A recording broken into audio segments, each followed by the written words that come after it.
Hi, Debbie Chu here from Chew on Vegan, and welcome back to my kitchen. Today I'm going to be making loaded sweet potato nachos. This recipe is going to be whole food, plant-based, no oil, vegan, delicious. You're going to love it. And I looked and looked all through the internet for a recipe. Didn't really find one that I liked, so I kind of took bits and pieces and then did my own thing. So that's kind of how I roll. So I will give credit to those people that I did pick some stuff from, but for the most part, I put this all together myself. So let's get started. The first thing we need to do is to get our sweet potatoes in the oven and get them crisped up. And I have a rather large sweet potato. You want to use a fairly big one because they're going to shrink up. And I'm going to show you. I made a batch earlier, and you can see that they do kind of shrink up, so you want to get a larger one. I also recommend that you get a mandolin. It just makes for more consistent sizing and thickness, and then they're going to cook evenly. And this one was like $17.99 at the kitchen store just down the street from my house. But you can spend, you can get the ones that are cheaper than that. This was kind of middle of the road, so I just got this one.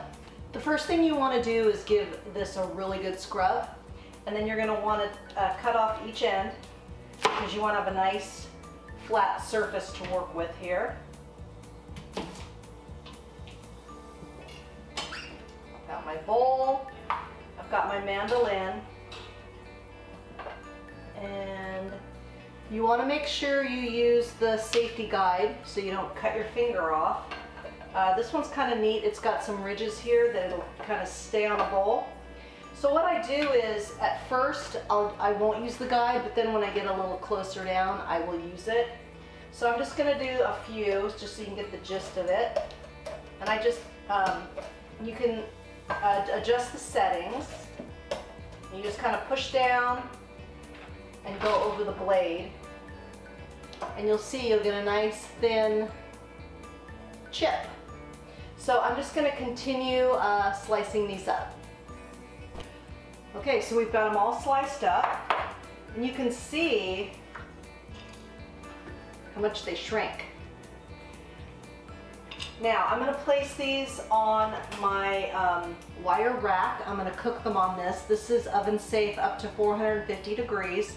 That way they'll cook from the bottom and the top. And I'm just going to put them in a single layer. You don't want them touching. And then we're going to bake them in a 375 degree oven. I'm going to check them after 20 minutes and see how they're doing.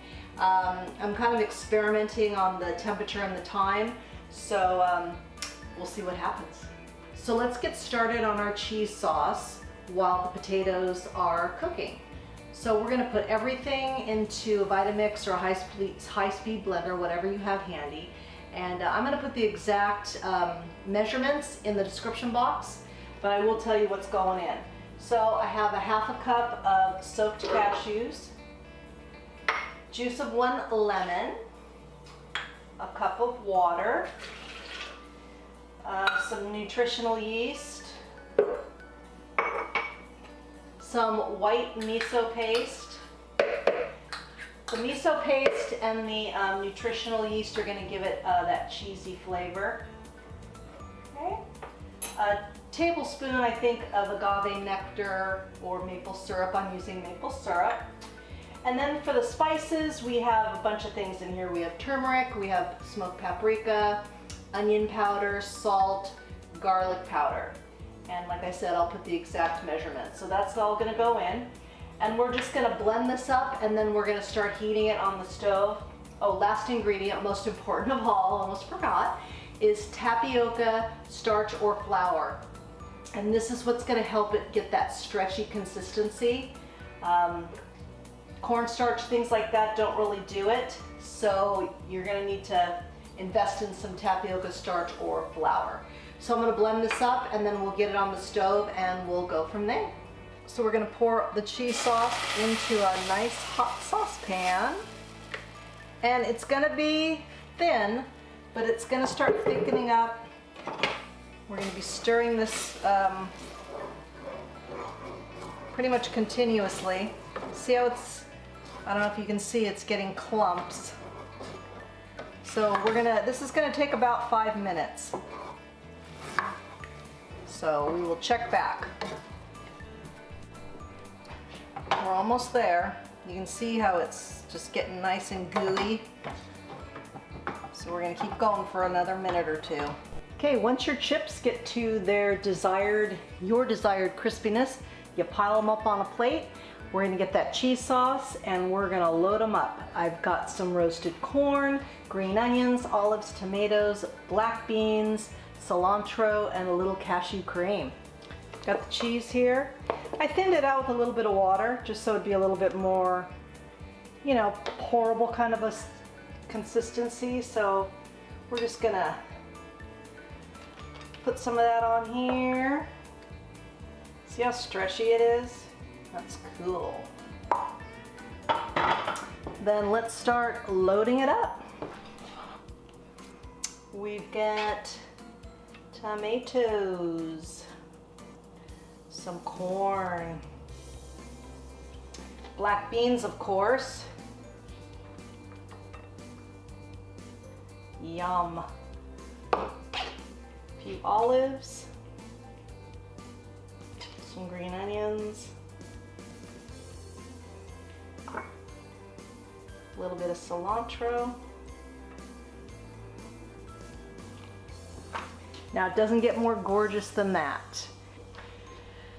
So here's the finished product. I did finish it up with a little bit of cilantro cashew cream. I'll leave the recipe for that or the link to that in the description box. But this is gorgeous and I'm super excited to try it. So let's get this done. Let's get a little cheese, beans, cashew cream. Can you hear the crispy? What a good combo. That cheese is great. And the sweet potatoes, you know, of course they're a little sweet. Then you've got the savory of the cashew cream and the cheese and all the veggies. Oh, it's great. Whole food, plant-based. Don't have to feel guilty about this one. So give this one a try. It's good for you, it's good for the animals, and it's good for the planet. And what you put on your plate determines your fate. If you like this video, please give it a thumbs up and share it with your friends. And if you haven't already, please subscribe. Until next time, thank you.